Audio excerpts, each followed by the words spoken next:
गहलोत सरकार के 2 वर्ष पूरे होने पर ऊर्जा एवं जलदाय मंत्री बीडी कल्ला ने कहा कि चुनौतियों के बावजूद राज्य सरकार ने बेहतर कार्य किया है। उन्होंने कहा कि ऊर्जा के क्षेत्र में राजस्थान आत्मनिर्भर बने, इस दिशा में विभाग ने कार्य किया।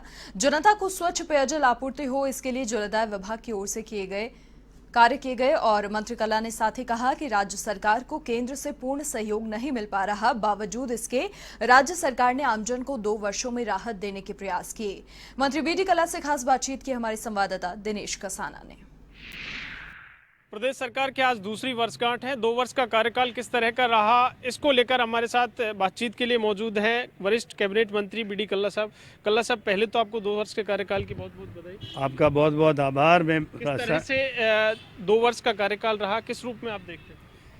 देखिए, मैं अपने विभाग से शुरू करता हूँ।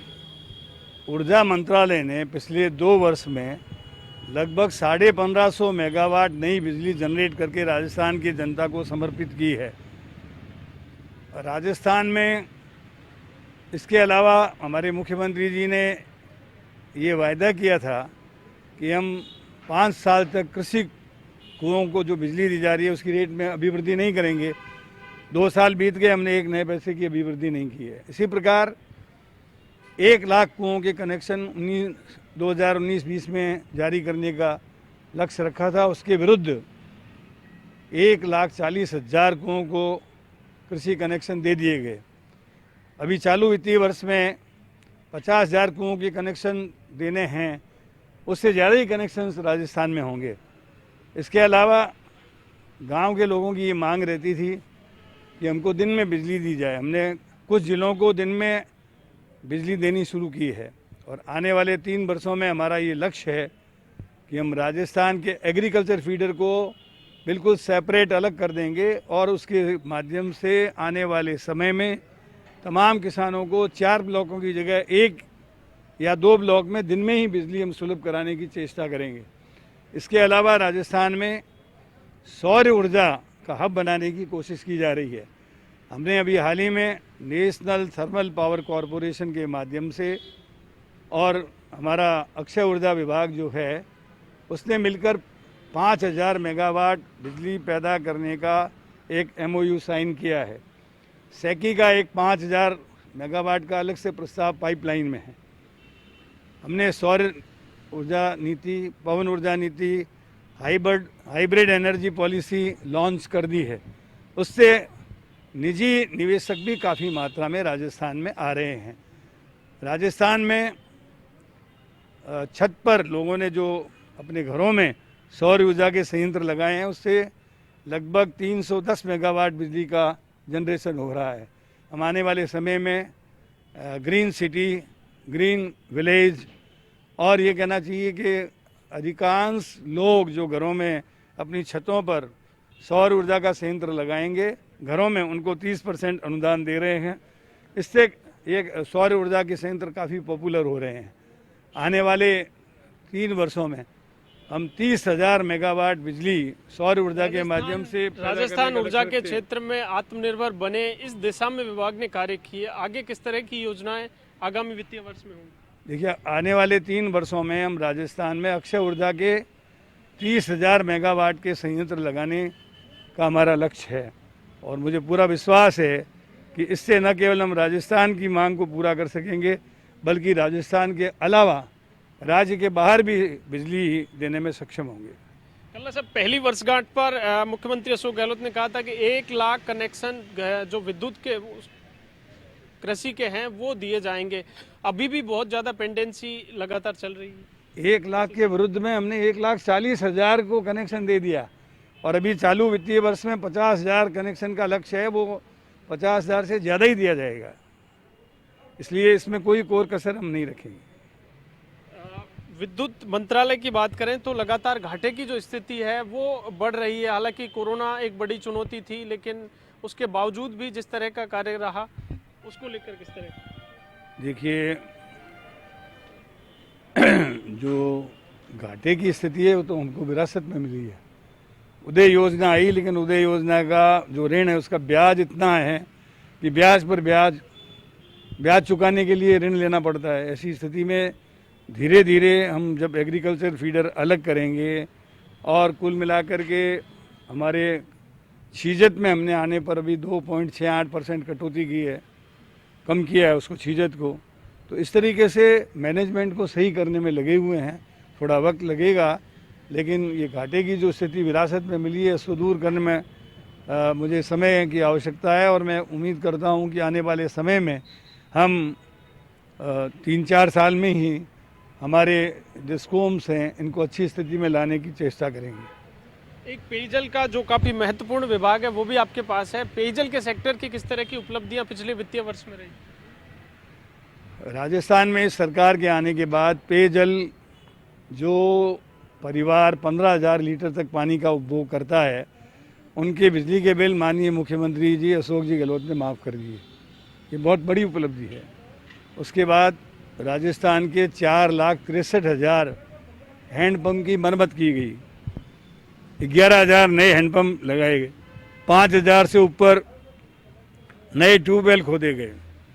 और अकाल और अभाव की स्थितियां जहाँ थी, जहाँ 65 करोड़ रुपए की लागत से घरों में, गांवों में, ढाणियों में टैंकरों और टैंकरों से पानी पहुंचाया गया। इसके अलावा 9 प्रोजेक्ट्स ऐसे थे जो एक तरीके से ठप से पड़े थे, उन प्रोजेक्ट्स को भी हमने आगे बढ़ाया। अभी हाल ही में हमारी सरकार ने 37,200 करोड़ की ईस्टर्न कैनाल प्रोजेक्ट की योजना भारत सरकार को भिजवाई है।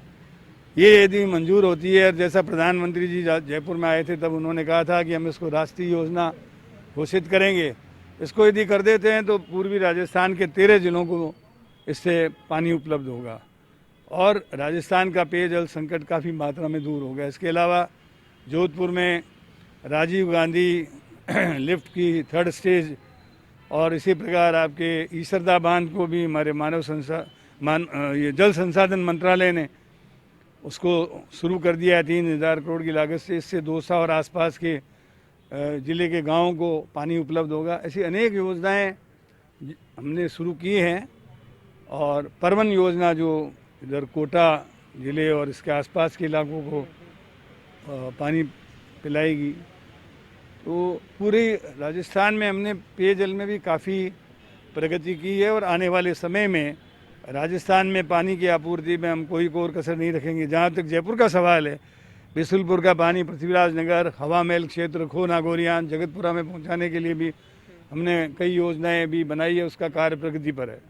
सर, केंद्र से किस तरह का सहयोग पेयजल को लेकर राज्य सरकार को रहा? देखिए, 2013 से पहले राजस्थान में जो भी पेयजल आपूर्ति की योजना बनती थी उसमें 90% राशि हमको मिलती थी, लेकिन 2013 के बाद वर्तमान केंद्रीय सरकार ने उसको घटाकर 90 से 50% कर दिया। तो इससे हमको 40% का नुकसान हो गया।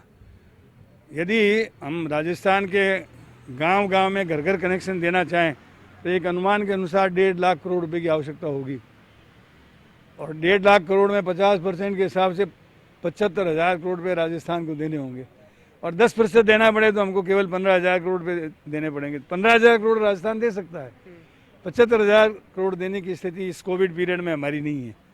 ऐसी परिस्थिति में भारत सरकार को वही पुराना क्राइटेरिया जो 2013 से पहले चल रहा था, जिसमें 90% अनुदान हमको मिलता था, उसको शुरू करना चाहिए ताकि राजस्थान में हम गांव-गांव में और घर-घर जल कनेक्शन दे सकें।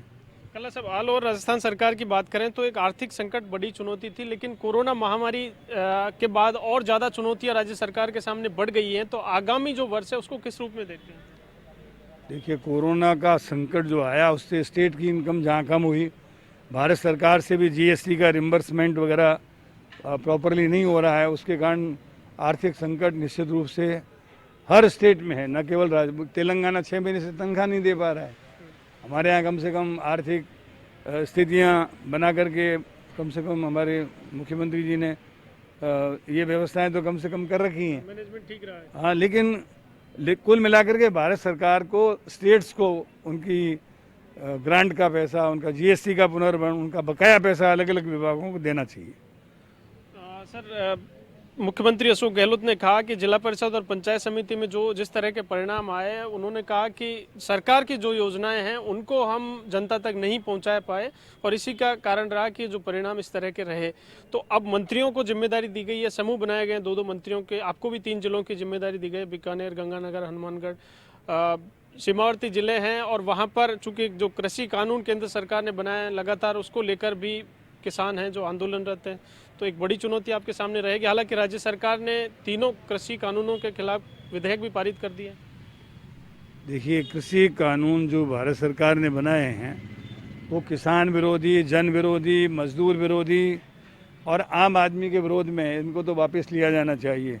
और जहाँ तक हमारे पंचायतों का जो चुनाव है, उन पंचायतों के चुनाव में वोटिंग परसेंटेज तो कांग्रेस के पक्ष में रहा है और सीटों के उसमें कई बार आप जानते हैं निर्दलीयों का इनका समर्थन प्राप्त करके लोग आगे पीछे हो जाते हैं। तो ये चलता रहता है। अब आगे जो और चुनाव बाकी हैं उसमें आप देखना कांग्रेस बहुत अच्छे स्तर में जीतेगी। उसके 5-7 दिन बाद ही सरकार की योजनाओं को आम जन तक पहुंचाने की कुछ खामियां रही इसके कारण। जी, मैं आपको कह रहा हूँ कि 2-5 दिन के बाद, 7 दिन के बाद जो नगर निगम के चुनाव हुए उसमें बीजेपी चारों खाने चित हो गई। सरकार की जो योजनाएं रही पिछले 2 साल की उसको आम जन तक पहुंचाया जाए, आपको भी जिम्मेदारी दी गई है 3 जिलों में जाकर वहां पर उनको। निश्चित रूप से कोविड पीरियड और लॉकडाउन के कारण जो दौरे मंत्रियों के होने चाहिए वो नहीं हो पाए हैं। अब जैसे जैसे कोविड ख़त्म हो रहा है होगा, हम लोग जनता के सामने जो जो काम किए हैं उनको रखेंगे तो उसका एक असर पॉजिटिव निश्चित रूप से जनता के सामने आएगा। थैंक यू, शुक्रिया। तो ये थे मंत्री बीडी कल्ला, जिनका कहना है कि पेयजल की बात हो या फिर ऊर्जा क्षेत्र में राज्य सरकार, राजस्थान किस तरह से आत्मनिर्भर बने, इस दिशा में लगातार विभाग की ओर से कार्य किए गए हैं। और उसके साथ ही सरकार का 2 वर्ष का कार्यकाल कोरोना जैसी महामारी की चुनौती के बावजूद भी जिस तरह का रहा, कोरोना का मैनेजमेंट जिस तरह का रहा, देश भर में उसकी तारीफ हुई। कर्मचारियों को समय पर वेतन मिल पा रहा है, जनता को जो आम जन की जो समस्याएं उनका समय पर समाधान हो, इस दिशा में राज्य सरकार कार्य कर रही है। और जल्द ही जिस तरह से मुख्यमंत्री अशोक गहलोत ने निर्देश दिए हैं, सरकार की जो 2 वर्ष की योजना है उनको आम जन तक किस तरह से ले जाया जाए, उस दिशा में मंत्री जिलों में जाएंगे, प्रेस कॉन्फ्रेंस करेंगे, आम जन को राज्य सरकार की योजनाओं के संबंध में जानकारी भी देंगे। वीडियो जर्नलिस्ट यश माथुर के साथ दिनेश कसाना, A1 टीवी।